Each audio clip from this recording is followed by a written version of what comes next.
nínú tí mo kórìíra jù ní kéèyàn máa fẹnu bà ẹ̀sìn ẹlẹ́sìn jẹ́. Mi ní gbà tá fi jọ kú láyé. Mùsùlùmí ò lè tán, ẹlẹ́sìn Christianity ò lè tán, oníṣẹ̀ṣe ò lè tán. Bọ́lọ̀ ń bá kápá ni ó lè ṣe gbogbo wa ká jẹ́ yọ̀kan. Èmi ò ṣe máa bú Christian, máa ṣe máa bú oníṣẹ̀ṣe. Bó ṣe wu Ọlọ́run rẹ̀ ńlọ́dàrún. Ọlọ́run ni ó dájọ́ lórí ẹ̀, kì í ṣe tèmi. Lórí ọ̀rọ̀ tó ń lọ nílùú Ìlọrin, lórí awuyewuye tó ń ṣẹlẹ̀ láàrin àwọn ẹlẹ́sìn Mùsùlùmí àti àwọn oníṣẹ̀ṣe nílùú Ìlọrin. Ọ̀rọ̀ yìí ti wá ń lékeka, ọ̀rọ̀ yìí ti di iṣu atayanyan débi pé onígbá ń sọ̀rọ̀, aláwo ń sọ̀rọ̀ lórí ìṣẹ̀lẹ̀ náà, tó fi wá jẹ́ pé àwọn èèyàn wọ́n ti ń tanú bá àwọn olórí ẹlẹ́sìn kọ̀ọ̀kan. Àwọn oníṣẹ̀ṣe wọ́n ti ń tanú bá àwọn olórí, àwọn aṣíwájú ẹlẹ́sìn nínú Islam. Àwọn àfáà, àwọn ọmọ àfáà kọ̀ọ̀kan nínú ẹ̀sìn Islam náà, àwọn náà wọ́n ti ń sọ̀rọ̀ sí àwọn olórí ẹlẹ́sìn oníṣẹ̀ṣe.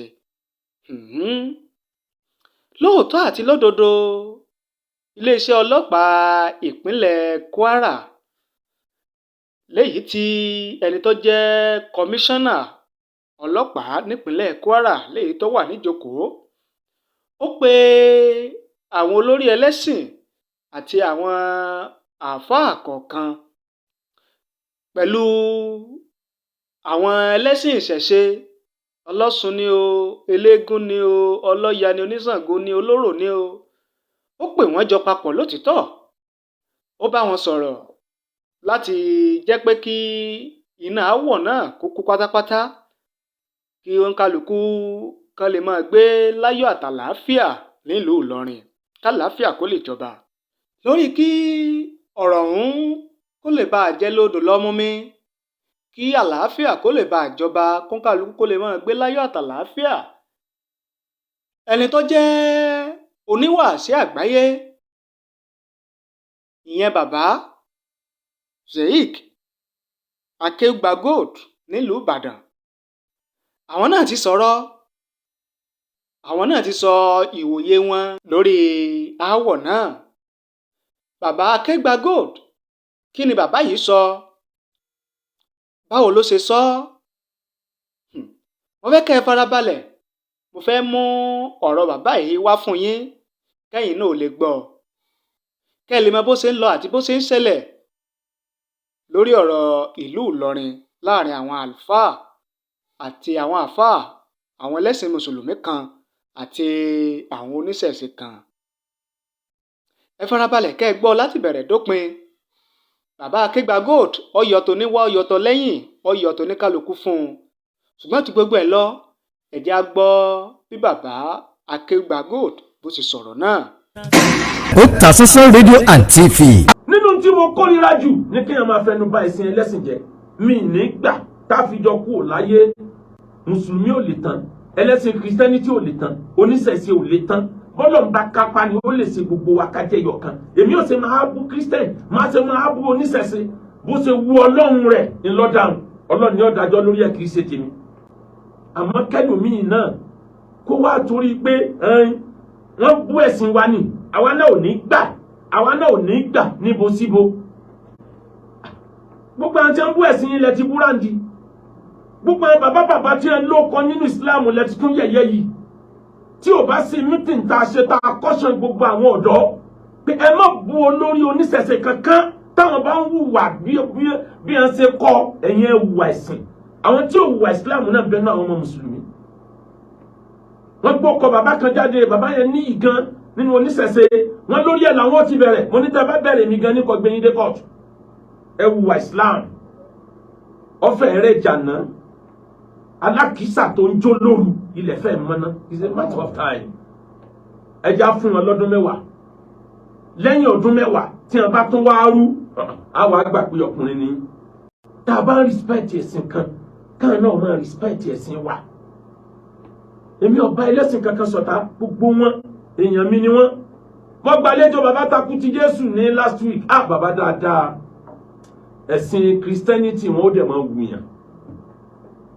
Àjọ fìfẹ́ bára wa lò èmi sọ nípa ẹ̀sìn wọn àwọn sọ nípa ẹ̀sìn mi àjọ dìmọ́ra wa inú wa jọ dùn lórí pé bó làlàáfíà ó ṣe jọba nílẹ̀ Yorùbá táwọn ọmọ kéékèèké tí wọ́n wá tí wọ́n jẹ tí wọ́n mu tí wọ́n gbà pé kò sí tẹnu àwọn ọgbà láti sọ yìí wàláhì nítorí tí wọ́n jẹ tí wọ́n mu ní fún ọmọ balẹ̀ Yorùbá jẹ mùsùlùmí inú wọn ètí ń kọ́lé tí ra mọ́tò ètí ń bẹ nínú ẹ̀wọ̀n ẹlẹ́sìn ìbílẹ̀ òun náà ẹ̀rí báwọ̀ rẹ̀ ti ń yípo ètí ń bẹ nínú àwọn ẹlẹ́sìn Christianity ẹ̀rí báwọ̀ náà ti ń change kò sí nǹkan kan poverty ló fa òṣì ní tẹ́ bá rí yẹn kan tí bá ń bú ẹ̀sìn ẹlẹ́sìn ẹ lọ wádìí ẹ̀ iṣẹ́ wo ló ní tí ń ṣe tẹ́lẹ̀tẹ́lẹ̀ kò ní iṣẹ́ kankan tó tangible lọ́wọ́ wọ́n fẹ́ ti kán bà orúkọ àwọn èèyàn kan jẹ́ kán fi raise owó tán bá wá raise owó tán káwọn náà sọ̀rọ̀ àwọn di nǹkan khalif too rough sẹ́ni tó yàtọ̀ káyé ó lè mọ̀ pé ó bẹ ni àwọn èèyàn ti lo jókà yẹn ti pẹ́ Salman Rushdie lò ó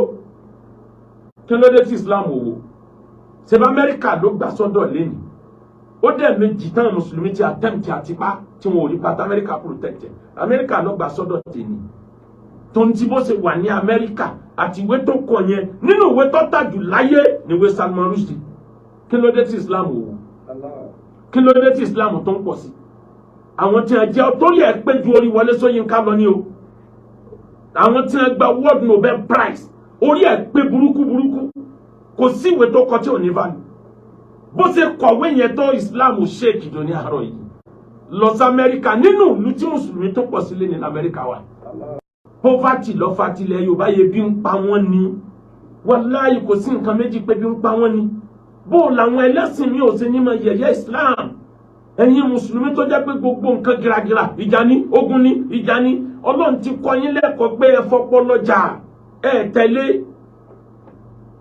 bó lẹ́sẹ̀ fẹ́ win internal wrangling bẹ ẹ ti weaken ara yín sínú ẹ tún bára àtàjà ẹ ń jùkọ́ lo nísẹ̀sẹ̀ ẹ ń jùkọ́ lo ẹlẹ́sìn Christianity àwọn gọ́dẹ̀ yín wọ́n ń wò at the same time àwọn tí wọ́n ń bẹ̀rù mọ́ yín lára tí wọ́n ń wò pé àwọn bàbá wọn yìí wọ́n níyì àwọn eléyìí lágbára ẹ jáde ẹ yẹ̀yẹ́ gbogbo wọn Ìmámù Ọ̀fà ọba lọ Akeugbagold ẹ yẹ̀yẹ́ bàbá Mùdínì Bello ẹ yẹ̀yẹ́ bàbá Mùdírù ẹ yẹ̀yẹ́ gbogbo àwọn tó lóko ńláńlá bàbá Kamaludin Al-Adabi ẹ ta sí bàbá Sheikh Adam Abdullahi ẹ wí ń pa ẹ hábà Ọlọ́run ọ̀dà ayé nítorí ẹnìkan gbogbo àwọn tí wọ́n ń bẹ̀rù mọ́ yín lára gbogbo wọn lẹ ti faṣọ wọn ya kí ni bẹ lára tí yín táyọ bẹ̀rù ẹ ní nǹkan táyé lè bẹ̀rù àwọn tó ń bẹ̀rù mọ́ yín lára lẹ ti yasọ wọn lára yìí ẹ sọ wọn sí o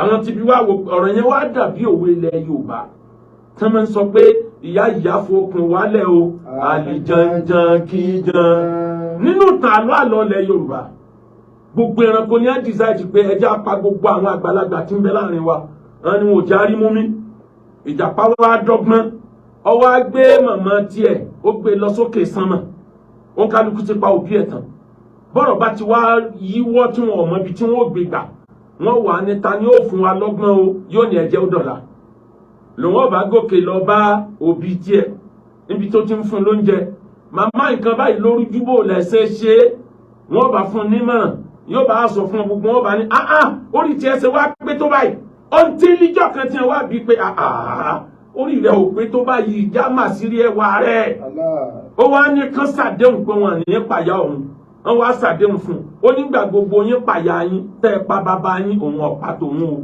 òun gbé tòun pamọ́ ni ẹlẹ́sìn Christianity gbòbí tiẹ̀ pamọ́ oníṣẹ̀ṣe gbòbí tiẹ̀ pamọ́ ẹ̀yin mú pọ́npọ́ gbogbo òbí yín lẹ́nu mú pọ́npọ́ lórí ẹ wá ní wọn ní yẹ̀yẹ́ Islam. Àdìsí Ànábì sọ wípé láti ṣubú lé amúwàtà ẹ má bú àwọn òkú ẹ fún wọn lẹ ní ọba ti kú ó ti bá tiẹ̀ lọ fa iná qad afdaw ila ma qaddamu. àwọn tí lọ pàdé tí wọ́n ṣe níwájú Ọlọ́run Ànábì ní ẹ má ṣe bú òkú kódà àwọn tí wọ́n hànà ọmọ yín lára ẹ tó bú wọn nínú àwọn òkú tó ti lọ Sheikh Adam Abdallah Al-Alori aṣọ ìdàbọ̀ra Islam ni nínú ẹni táwọn Haúsá ń respect nínú àfàlẹ́ Yorùbá tí wọ́n ń kọminú ẹ̀ tẹ́rù ẹ̀ ń bà wọ́n nígbà tó wà láyé gbogbo tíra tó jẹ́ tíra àpọ́nlé ẹ̀ fẹ́nu fàyà sẹ́yìn náà dáa ni ta ló dáa tán nínú yín gbogbo àwọn bàbá nítorí pé ẹ ṣàgbàgbọ́ wípé gbogbo wa la gbọ́dọ̀ di bákan náà látẹ́kàbú na tọ́ba kan náà tọ́ba fèètì wa ò lè rí bákan náà ìgbàgbọ́ wa ò lè rí bákan náà ìwọ máa ní máa nìjẹ́ mi lọ èmi náà ò ní jẹ́ nìkan lọ n ti ń jẹ́ Islam nù ṣé gbogbo ẹni tó bá nábì wọlé ní amòlè fati lọ́jọ́ tá nábì wọ Mákà ibẹ̀ nù wọn tó jẹ́ pé tó ń lo di mùsùlùmí níbo ní ìmánì rẹ̀ ti wá gbókan tó fi tẹ̀lé nábì tán sì jẹ́ owó kára ọgbà Islam láàárọ̀ ọjọ́ gangan níbo ní Islam ẹ̀ ti wá gbókan gbogbo àwọn bàbá yín ẹ̀yẹ̀yẹ́ wọn